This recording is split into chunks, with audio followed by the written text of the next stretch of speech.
Good morning, everybody. Welcome to the National Careers Week for 2024 and the first of our industry information sessions, which is being presented to us today by Anthea Middleton, who I'll introduce to you in just a moment. Just before we get underway today, I'd just like to acknowledge that the Career Industry Council of Australia would like to acknowledge the traditional custodians of land throughout Australia and their deep connection to the land, sea and the community. We'd like to acknowledge that we're hosting this particular session on the lands of the Whadjuk people of the Noongar Nation. I'd like to pay my respects to their elders past and present and extend that respect to any Aboriginal or Torres Strait Islander peoples who are participating with us in the session this morning. Just before we get underway, acknowledge our partners for National Careers Week, our premier partner, the National Careers Institute, major partners Career Tools and the Unique Student Identifier, and our support partners MEGT and Moresby. Just to let you know, this session is being recorded. If you experience any technical issues over the course of the next 25 minutes, we just ask you to try refreshing your screen in the first instance. If that doesn't work, you can log out and come back in. We may or may not have time for questions at the end, but Anthea will provide an email address where you can forward any questions that you might have regarding anything that she might be discussing with us this morning. So it gives me a great deal of pleasure to welcome the CEO of Powering Skills, Anthea Middleton. Thank you, Anthea. It's great to have you with us this morning, especially it's great to have a CEO of one of the Jobs and Skills Councils. We know how busy you are at the moment, and so it's great to have you with us. So I'm going to hand over to you. Thank you so much. It's a pleasure to be here. Let me just share my screen.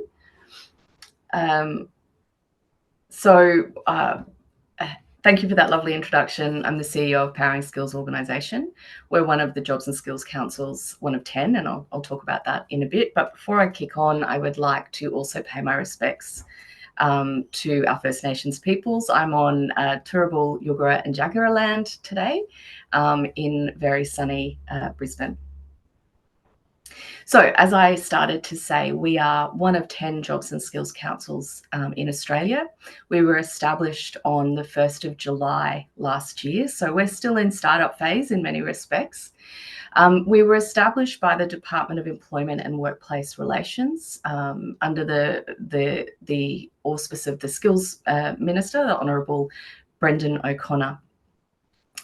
We are all of the Jobs and Skills Councils are devoted to different industry sectors to ensure that we have the right skills, training and jobs programs that meet the industry needs. Energy is a big space for us right now. There's a lot of new energy technologies entering our country and globally. We also are really focused on transitioning from fossil fuels into a net zero environment.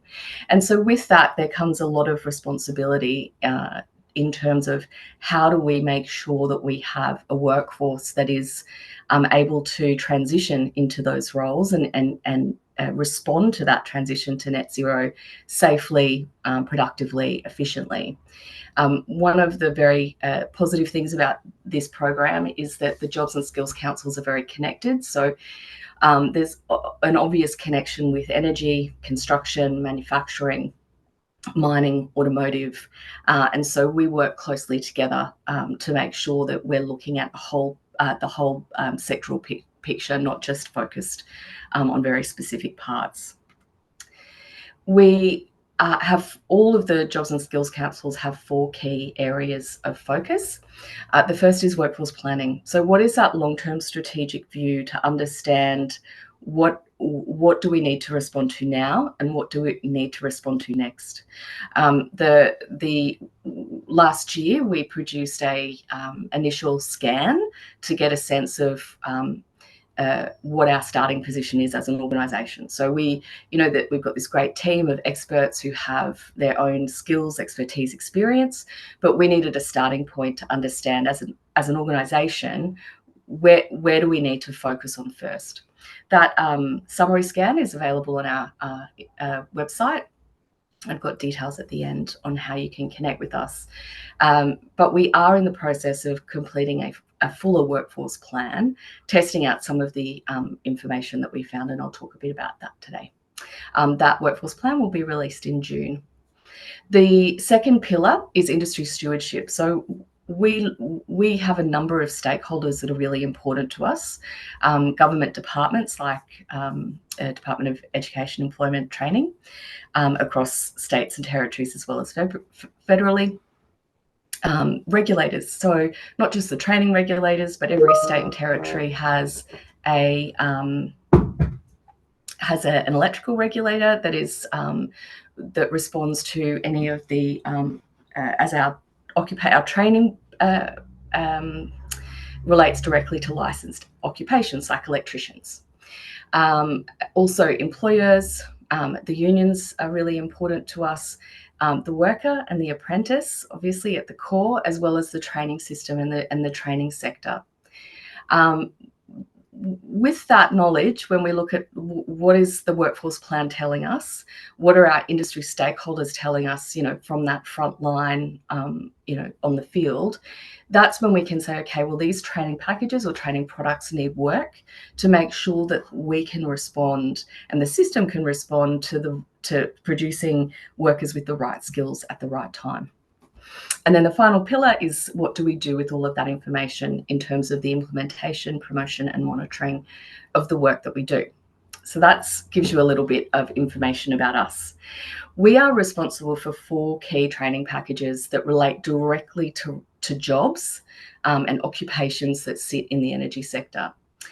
This is very much a training environment language, but it's important to talk about because it does, if you're thinking about a career in energy, understanding what the actual training package is called might give you some language to use when you reach out and ask an employer or an RTO or a government department for help. This is some additional language that you can use. So UEE is the electro technology training package. UEG is for gas. UEP is electricity supply industry.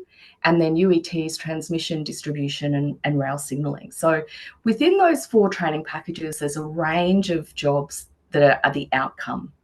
We are firmly in the apprenticeship space. So occupations that sit in the energy sector, the vast majority of them, and for us to achieve net zero, will be through an apprenticeship. One of the key things that we really are focused on is making sure that we increase diversity. As you can see, the numbers of female women in trades is pretty low. It's also pretty low for our First Nations cohort. So we've got a lot of work to do to ensure that we have a really diverse population, and we'll need to, because this sector is growing exponentially. Currently, the workforce as it sits, these are just some numbers of the number of workers that operate in the energy sector around Australia. You can see the largest sit in that electrical services, and then the second largest is electrical supply. So all of the transmission lines, the larger high voltage distribution lines, but also electrical services operates across your domestic electrician. You could work in a mine, you could work in a hospital, you could work on a cruise ship as an electrician. So there's a lot of occupations or career paths, rather, that the occupation of electrician can take you. Similarly, air conditioning and heating services, whilst it looks lower, this is a really key area of growth. Any new energy technology, well, the majority, if you look at green hydrogen, if you look at large-scale batteries, even some componentry to solar, we need refrigeration in order for those to be efficient and safe products to use. So there's high growth in that area as well.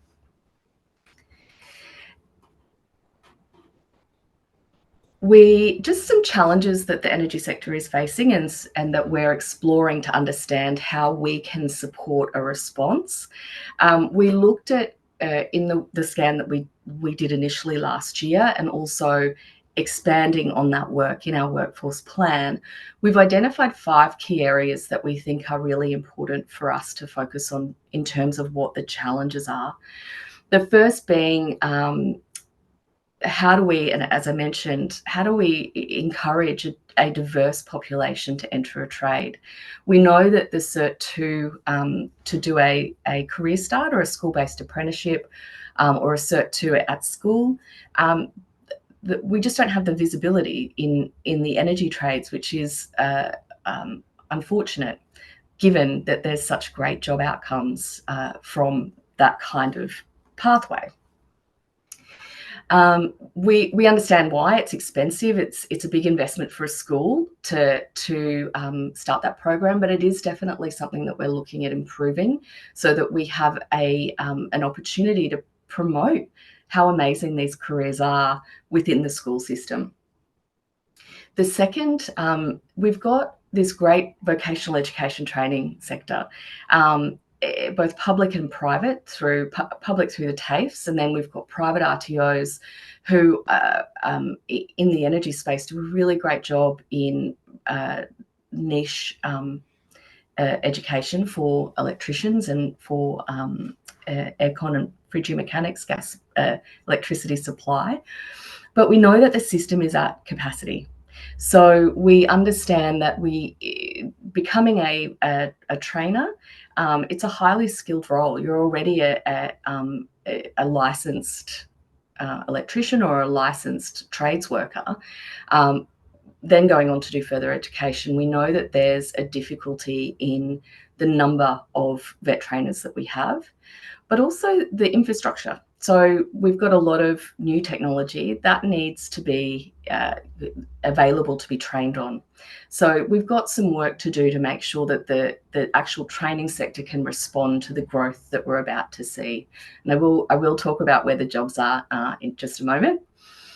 The second is we have some issues around commencement and completion rates. We know that in some areas we've got 160 apprenticeships open each year in larger electricity supply companies, and we've got 5,000 applicants. Well, where are those people going that missed out? There's an opportunity there to link those people to other roles.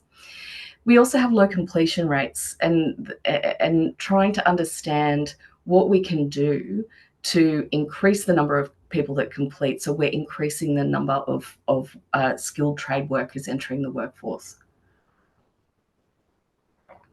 The fourth area, we've got these great apprenticeships and a great training system. And in my previous slide, there's literally hundreds of units of competency that you could do that could lead to a really good pathway into a specialisation.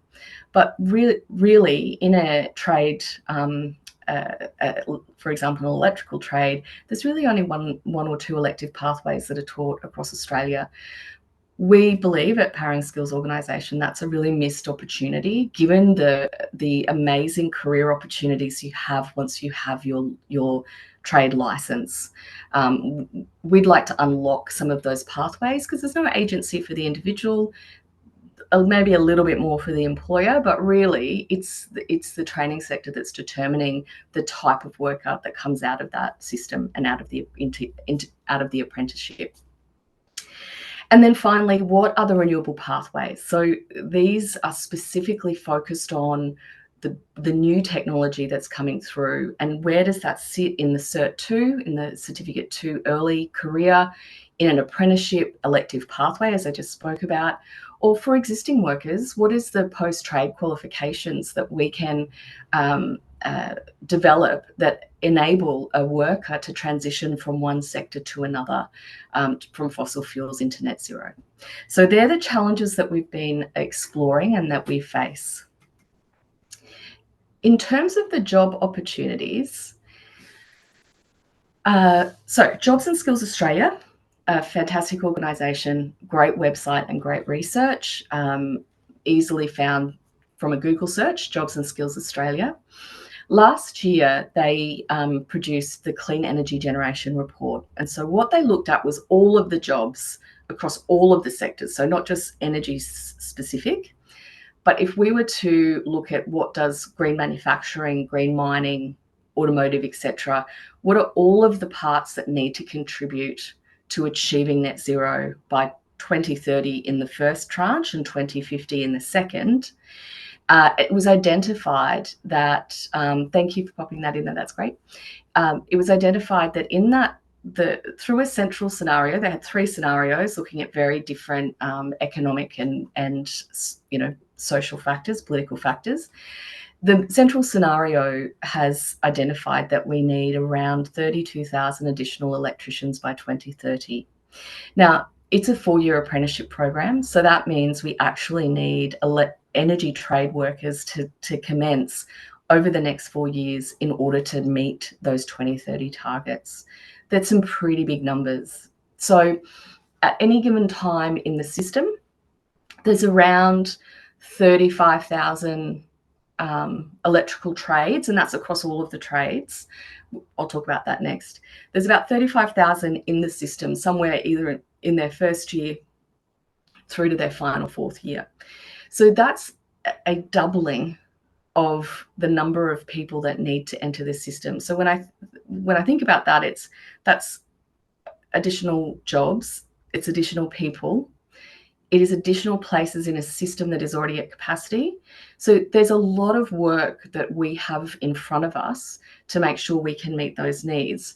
And again, that's where diversity plays such an important role, because we're not saying that we need less men or young men coming into an apprenticeship. Absolutely not. In fact, we need even more than we've got now. But if we could tap into a workforce that is so deeply underrepresented in energy trades and yet represent 50% of the population, then already we're working much more smartly to achieve that 32,000 number. I mentioned too, there's probably an additional 20,000 air conditioning, refrigeration, heating trades that will also need to reach that net zero. So the numbers are quite large. Now, when we talk about energy trade roles, they include a range and they come through those 4 training packages. So the largest is electricians. We talk about that a lot. It's also the largest volume that we see in the training sector. But there's electrical distribution trades, so lines workers, cable jointers. Electricity supply is a really big growth area. If we're looking at the electrification of the system, of the national energy market, the NEM, then that needs a great increase in the number of lines workers than what we currently have. I've talked a lot about aircon and fridging mechanics, but critical to achieving net zero and critical to the safe operation of a lot of the new technologies, as I mentioned earlier. Power plant operators, and that the way I really think about power plants is we've gone from this very analog system into a very digitized system. So those roles are going to need far more digital literacy and capability than we've seen in the past. Still the mechanic type of technical training, but with that digital literacy edge. Electronics trades, and that ties into the systems are all operated interconnected. It's the IoT plays a big role here, the Internet of Things, because all of the systems are now connected to each other. So we already know that we've got electricity supply companies in Australia that can literally log in to a particular power pole in, let's say, regional, let's say Mount Isa, to check the system. So the interconnectedness and the digital literacy that's going to be needed in these roles is pretty critical. And it's a really exciting time. You know, you've got that technical, technician, mechanical skill set combined with a digital literacy. It's that's a really great opportunity to expand and into careers that might not have been open in the past. And then there's a lot of electrical engineering roles, draft persons being one of them, but electrical engineering is absolutely a pathway. One of the things I'd like to talk about just briefly here, and I am happy to take questions, is we know that the cost of a university degree, and I went through the university system. I'm a great fan for many roles, but if you really want to have a career in and a career that impacts how we transition to a clean energy economy and how we really deeply tackle climate change, the opportunity to be paid while you study, to have a role that will impact that transition is pretty, it's a difficult thing to beat in my eyes. Certainly if I had my time back, I think I would be very open to an apprenticeship career if that was an opportunity that was presented to me. So they're the key roles that are in demand. There's also a range of supporting roles in those industry sectors. So if you aren't interested in being a trades worker, there's obviously a whole lot of supporting roles in finance, operations, human resources, logistics that sit in these organisations and support the development and the transition. I wanted to talk about the pathways into an apprenticeship because this is a pretty important thing if you're in school and thinking about it, if you've recently left school and aren't sure what pathway to choose. We know that a Certificate 2 or a Career Start is a really great way for the individual to test if they like that job or that type of work through that education. It's also a really good sign to an employer that you've invested some time to look at this. So if you've done a Certificate 2 and a Career Start, then you're far more attractive to an employer who's looking to take on an apprentice.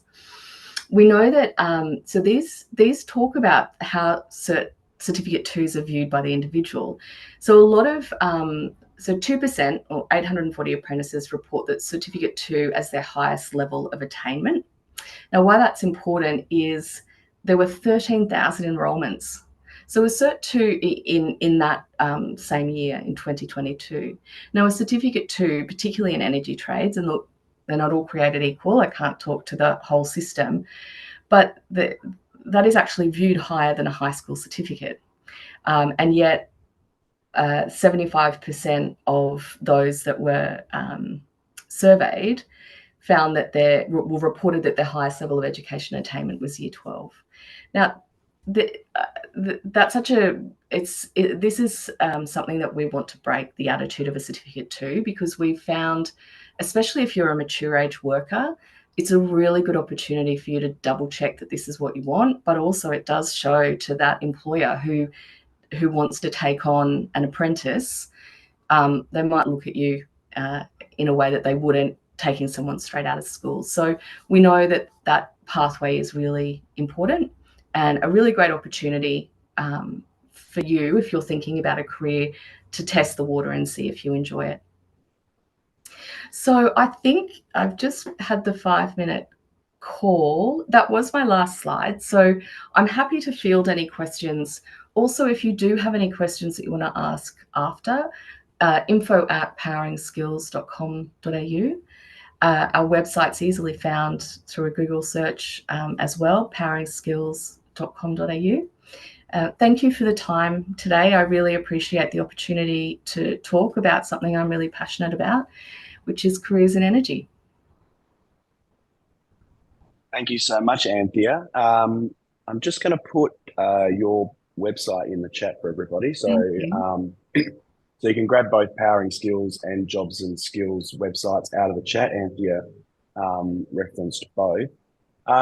We do have, I did see somebody had their hand up during the session. So I'm not sure if you wanted to ask a question of Anthea or you wanted to put that in the chat so we can see, just while we do have a few minutes before we need to get to our next session today. I just thought while we're waiting for that, I just want to thank you, Anthea. As I said at the outset, CEOs of Jobs and Skills Councils are really, really busy at the moment. So we do thank you for giving of your time. Pleasure. It's been really, really valuable. I think as we discussed before we started this session, Powering Skills is really looking after some really exciting industries as we start to move towards net zero. So I think that there will be opportunities for us to continue to work together around highlighting opportunities, especially in careers. So that would be great. Rebecca's just asked, are training packages currently operating? Yes, I'm a little confused with the question. So the training packages are delivered by either TAFE or private RTOs. So maybe if you could refine your question, Rebecca, I could do a better job of answering it. I'm happy to share the presentation, absolutely.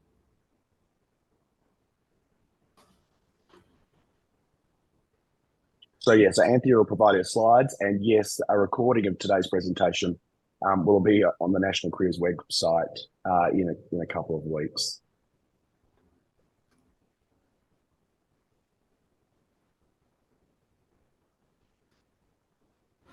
I'm not sure Rebecca's coming back to us, Anthea. Oh, here we Okay. go.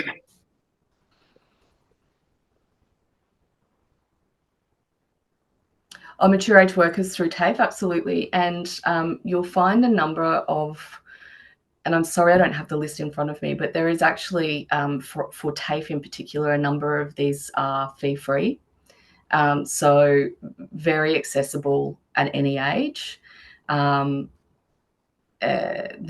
are also looking at policy recommendations around supporting mature age workers. We know it's a difficult entry point, unfortunately, because there's some wage differences and barriers, but definitely something we're very focused on. We've had feedback everywhere we've been that if we could make it easier to employ mature age workers, we know that we would have an increased female participation through that.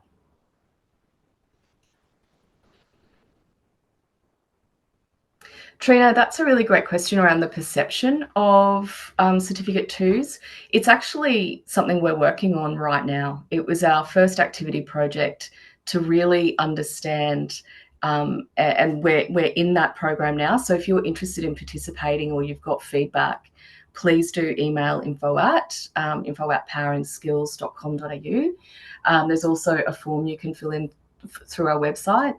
We know that we've got work to do, and that's where we're starting, is with the Cert 2.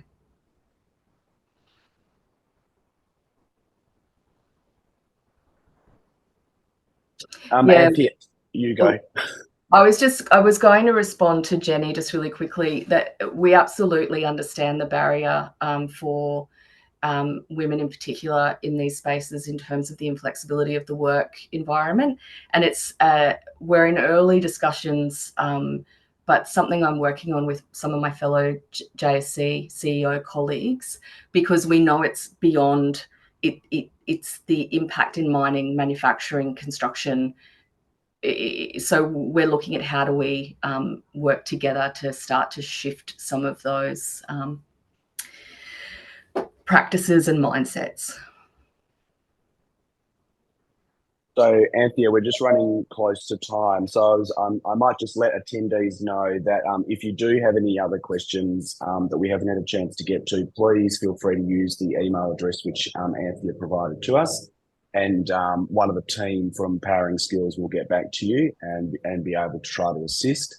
As I said, Anthea, I think we can see by the participation in the questions, we could be having a follow-up session sometime soon, because I think obviously as we start to sort of build this whole industry out, and you as an organisation tend to have more of a grasp on sort of some of the key issues that especially career practitioners that are working with not only young people in schools, but even some of the questions we've had today around mature age workers or people that are looking to transition into these particular industries. Career practitioners can obviously play an important role in that. So thank you so much again for giving of your time. Make sure you look after yourself. We're both struggling a bit today, but beginning of the week, I'm sure we'll be fine. So thanks again for your time, Anthea. It's really appreciated. No problems. Thanks for having me. Thanks, everybody. Bye-bye. Bye.